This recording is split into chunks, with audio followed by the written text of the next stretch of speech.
everyone. You're watching the program Moscow MOSAIC, and I'm the host, Mike Gibson. Since 2010, on UNESCO's initiative, the world has been celebrating Russian Language Day on June the 6th. And in Russia, this holiday is also known as Pushkin Day. After all, it was on this day that the great Russian poet was born. And today on our program, we're going to tell you all about how Moscow celebrates this holiday, as well as remembers the great Alexander Sergeyevich Pushkin. Stay tuned. This is going to be exciting. On today's program, Pushkin enthusiasts gather in the heart of Moscow to read his poetry. I've built my monument, but not with hands I made it. Where the crowds flock to it, no grass shall ever grow. The most famous of Pushkin's stories brought to life by young performers. The Mayakovsky Theatre hosted the premiere of Eugene Onegin.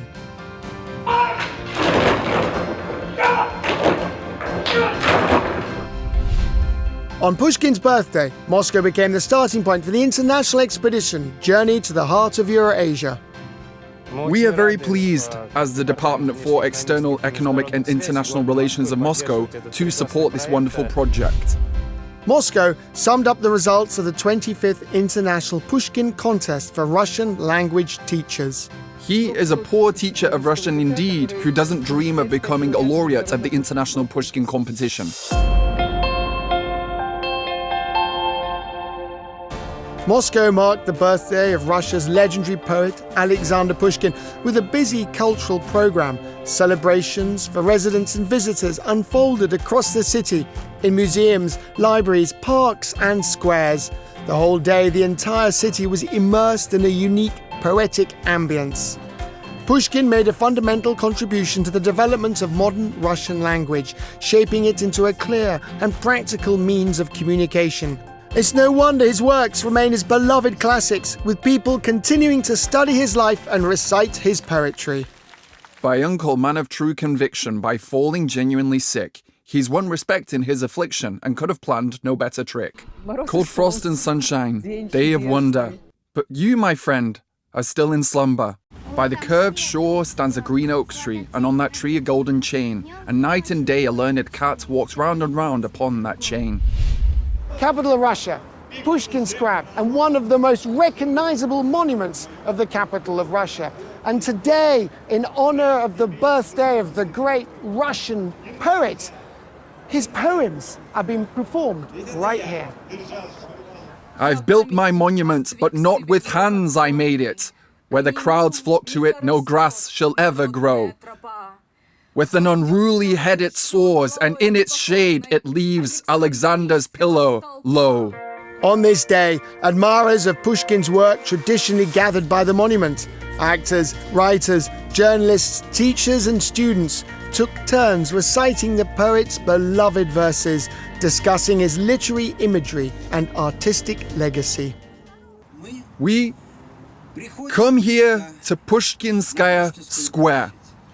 We come to Alexander Pushkin to pay tribute to this great son of Russia, to express our deepest respect and admiration. Elena Saburova, a direct sixth-generation descendant of Pushkin through his eldest son Alexander, performed for admirers of the great Russian poet's works. That day, near the monument, one could meet international students from the Pushkin State Russian Language Institute. They spoke among themselves exclusively in their beloved poet's native tongue and naturally recited his verses. I loved you once, and still, perhaps, love's yearning within my soul has not quite burned away. But may it nevermore you be concerning. I would not wish you sad in any way.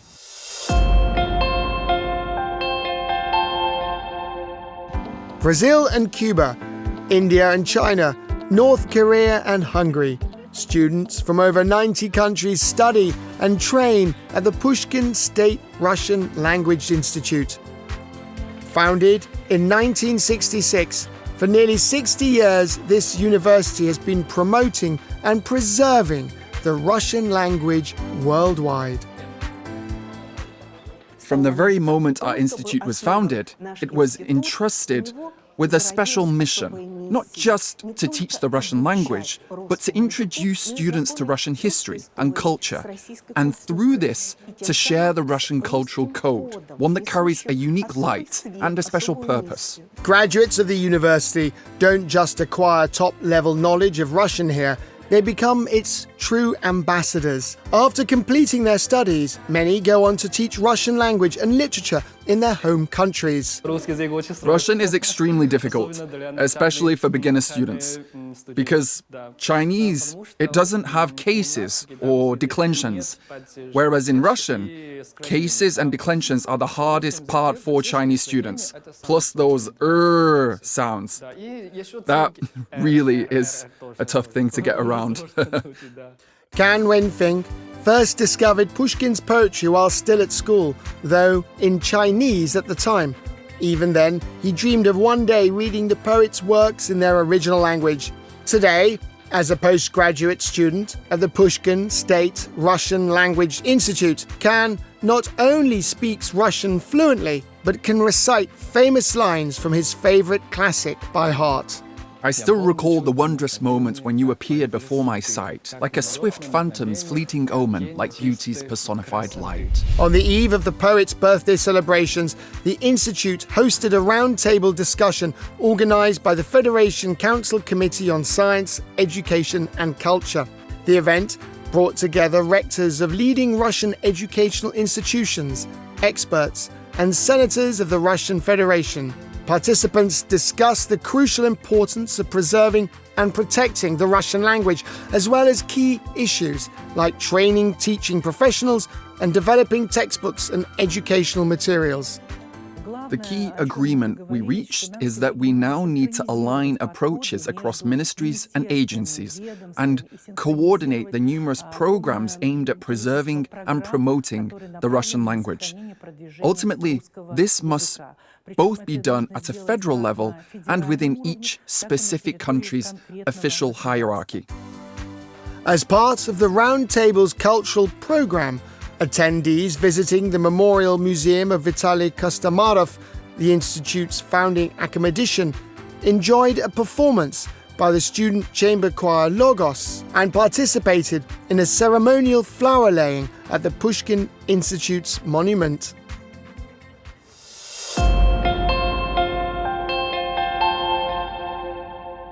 Moscow is Pushkin's hometown. The poet was born in the Russian capital, got married here, and spent the first month of his married life in the city. Moscow is filled with landmarks connected to Pushkin. One such place is the Alexander Pushkin State Museum, located in the very heart of Moscow, in the historic mansion of the Khrushchev-Seleznyov family.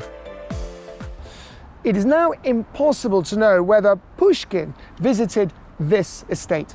Historians believe that most likely he did, because the owners of this mansion were people of Pushkin's circle and often hosted balls and soirees right here. It is even possible that the poet has been here more than once. This is our museum's main building. We have a large museum with several branches, but this is the most important one, the most beautiful. The core building of the Alexander Pushkin State Museum. Here we share the story of his life and his creative work. The museum's atmosphere and interior transports visitors straight into Pushkin's era. The first exhibition halls focus on the poet's childhood. This happens to be the first lifetime portrait of the son of Russian poetry. Here he's just 2 or 2.5 years old. Notice his hair color. It's quite unusual, neither dark nor blonde. We can even detect a hint of a reddish tint there. Now, later as an adult, he'd write to his wife about their eldest son, who was called Sashka. He would say, "How come you turned out so red-headed, Sashka? God forbid he follows in my footsteps, writing verses and quarreling with tsars." Now here we see the Pushkin family tree. We all remember that Pushkin had a black ancestor in his family, Peter the Great's enslaved servant. But this is a different branch. This lineage comes from his father's side, Sergei Lvovich Pushkin. Part of Pushkin's extensive personal library and the poet's personal belongings, the museum's collection was meticulously assembled from artifacts found across the entire country. There is so much beauty and so much history here. Be sure to come and visit this museum.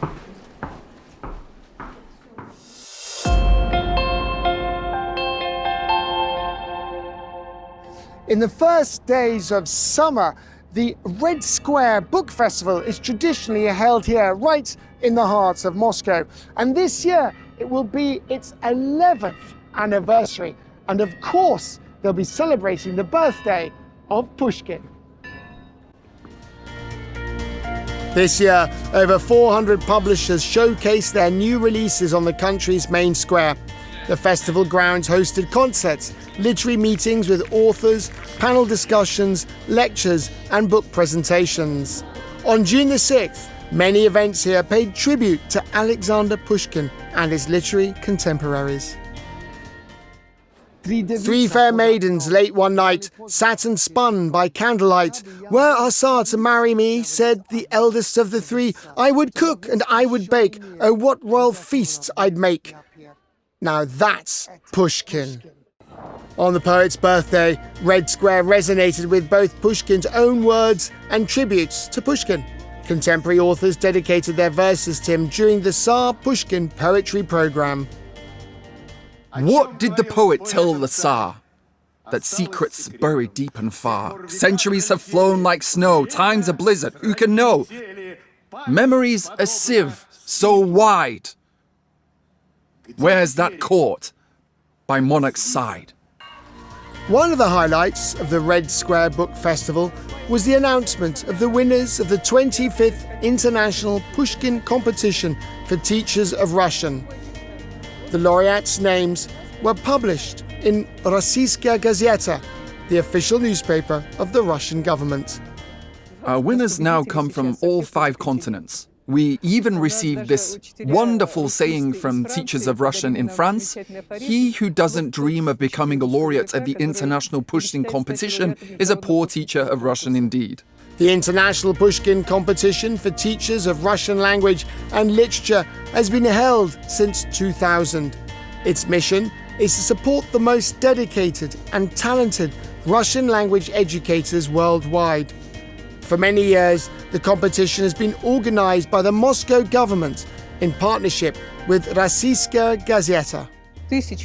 We have brought joy to 1,250 educators from nearly 50 countries. All are proud winners over the years. And as I always say, I bow deeply to your national languages, which we respect profoundly, the languages of your dreams. But we have invited you to Moscow to honor your choice to dedicate your careers to teaching Russian. This year, the organising committee received nearly 500 submissions from 28 countries worldwide. The competition theme, Victory, What Does It Mean for You and Your Students?, inspired profound reflections. Following the tradition, the jury selected 50 laureates who will be invited to Russia's capital for the awards ceremony in autumn 2025. Beyond traditional Pushkin publications, the Red Square Festival showcased some truly unusual interpretations of his work. I love comics. It's the first time I've seen even Pushkin in comics. It's very cool. It turns out the classic plots from Pushkin's famous Belkin Tales cycle can be brilliantly retold through the modern language of comics. We are showcasing a Belkin Tales edition where each story features a different artist. Some are illustrated by Askol Akishin, a true comics maestro since the Soviet times. Others by Olga Lavrentieva, already quite a renowned artist. And inside, you'll find about 5 distinct stories. The book festival traditionally featured a vast selection of children's literature, including Pushkin's fairy tales brought to life with vibrant pop-up illustrations that actually move. This is Pushkin's The Tale of Tsar Sultan, enhanced with Vadim Chelak's magnificent illustrations and Yekaterina Kozykina's paper engineering. The book practically comes alive in your hands, transforming into something between a story and a theatrical performance. The same day, the festival featured a Russian video game based on Alexander Pushkin's The Tale of Tsar Sultan.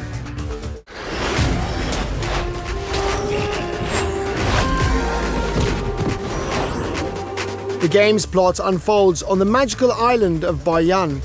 The movements of the Swan Princess character were created using motion capture technology, a system that records human or object movements and converts them into digital format.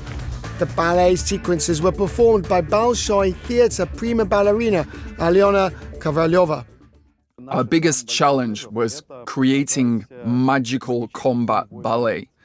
We took classical Russian ballet, so the Bolshoi Theatre's prima ballerina Alyona Kovalyova, and made it so her dance movements produced spells that could defeat various monsters.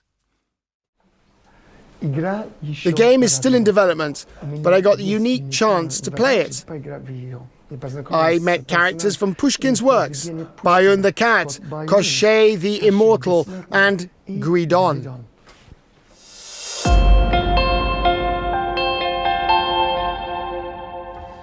Celebrating Pushkin's birthday is not just about poems and books.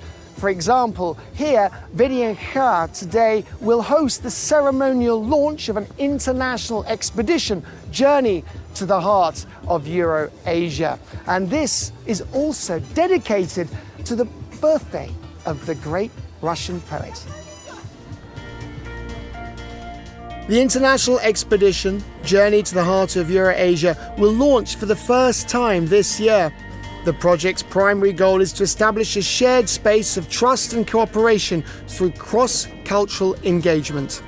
This transcends mere travel. It's a major business and scientific mission. With open hearts, we will traverse dozens of cities, hosting events touching a host of spheres such as scientific, commercial, cultural, humanitarian, and media spheres.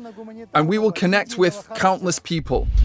We are very pleased as the Department for External Economic and International Relations of Moscow to support this wonderful project. Today, we begin our journey from the grounds of VNH. The beautiful weather, the high spirits and smiles, you can see them all around. And this isn't an event just for government officials, it's for students and young people. They're also taking part. Along the exhibition route, there will be countless research activities and events. But above all, this marks the start of new partnerships and new friendships. The project unites 5 countries. Expedition participants include scientists, journalists, entrepreneurs and bloggers. They will travel over 8,000 kilometers visiting 30 cities across regions of Russia, Tajikistan, Kazakhstan, Uzbekistan and Kyrgyzstan. I truly hope our participants will enjoy everything Kyrgyzstan has to offer. Our cuisine, nature, Issyk Lake, and of course, our mountains which cover 93% of the country, the unique nature, and of course, a unique country. The program is designed to immerse us in each region's cultural DNA. I want to share this experience with my followers, friends, and colleagues who couldn't join this journey but are following on social media. Today, the whole world fits into our smartphones, through these screens, and we can showcase the incredible beauty, not just of our great Russia, but of course of all the CIS countries. The expedition convoy consists of over 25 vehicles. Technical support along the entire route will be provided by students from the Moscow Automobile and Road Construction State Technical University. They can check under the hood and see whether it's from the Russian, Chinese, or European auto industry. These students know cars genuinely better than anyone. I've got considerable experience driving across our country's roads, and I wanted to join this major rally not just for the distance, but for its significance to our nation and the automotive industry.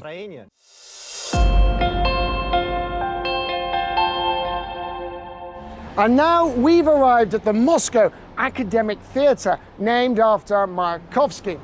The great poet's birthday is also celebrated here. Today, In this theatre takes place the premiere of a play based on Pushkin's most famous work, the novel in verse, Eugenie Onegin. In 2025, it will be 202 years since Alexander Pushkin wrote the first quatrain of Eugenie Onegin. And for over 2 centuries now, this work continues to find its readers and audiences. In early June, Moscow theatregoers are exploring the classic in a production by Yegor Peregudov, artistic director of the Mayakovsky Theatre. The director spent 6 months adapting Pushkin's novel for the stage. The hardest part, of course, was creating, well, we don't call it a play, but a composition, a director's composition. It was organizing the material and figuring out who says what, because in Pushkin, it's only Pushkin who speaks. Onegin has a small part. Linsky barely speaks at all. They're all silent. Only Pushkin speaks. And the most interesting challenge was figuring out how to make Pushkin's text be spoken by the characters. Yegor Peregudov stakes his bets on irony, turning the novel's plot into a comedy. The production mixes chapters of the work, and the author's narration is given to the characters. They are played by young actors, practically the same age as Pushkin's literary heroes. I love Tatiana very much, and I've felt somewhat attached to her ever since my first reading in school. I understand that she keeps me from losing my way in life. That is, I feel her light, I feel her depth. She helps me as a person to strive for such an understanding of the world. I was happy for about 5 minutes, and then I was horrified, because I thought, what am I going to even play here? Because this isn't drama, it's Eugenie Onegin, in verse, where mostly there's just one author, no direct speech. So that's it. From that day on, I started carrying around a volume of Pushkin to somehow prepare myself for this. My expectations for this premiere are to create something new with this material that's undoubtedly been obscured by numerous productions, readings, and various interpretations. I want to create something that resonates with us here and now. Usually you go, Eugenie Onegin, well, Eugenie Onegin, there'll probably be tears. You know, that thing with Onegin's letter to Tatiana. Well, I want to make this a fresh surprise, a new wave that stays with the audience, that visits them, that helps them. The sets for the production were designed by Vladimir Arefiev, people's artist of the Russian Federation. They immerse the audience in the atmosphere of a Russian winter.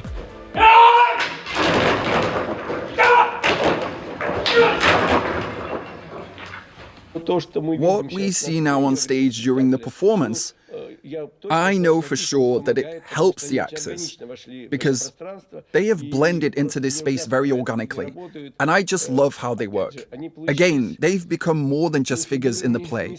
What I really love is that they are completely real people who end up just 2 meters away from where I'm sitting, even in the second row, albeit 1.5 meters, or 1 meter if I'm in the first row. It's truly amazing.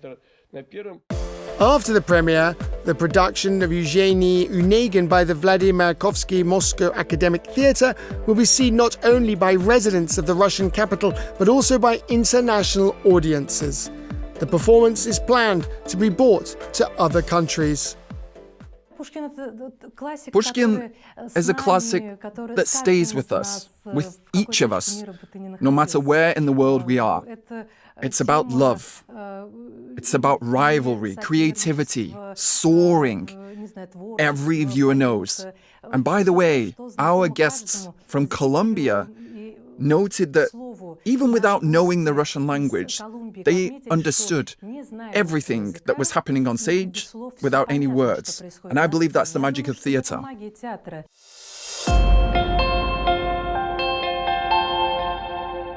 Moscow, I thought of you and smiled. Moscow, how much within that sound there lies to make a Russian's heart awake. So many echoes does it give and take. And with these beautiful verses by Alexander Sergeyevich Pushkin, I finish our program today. Read Pushkin, love Pushkin, and of course, watch our program, Moscow Mosaic. I'm the host, Mike Gibson, and I look forward to seeing you next time. Bye.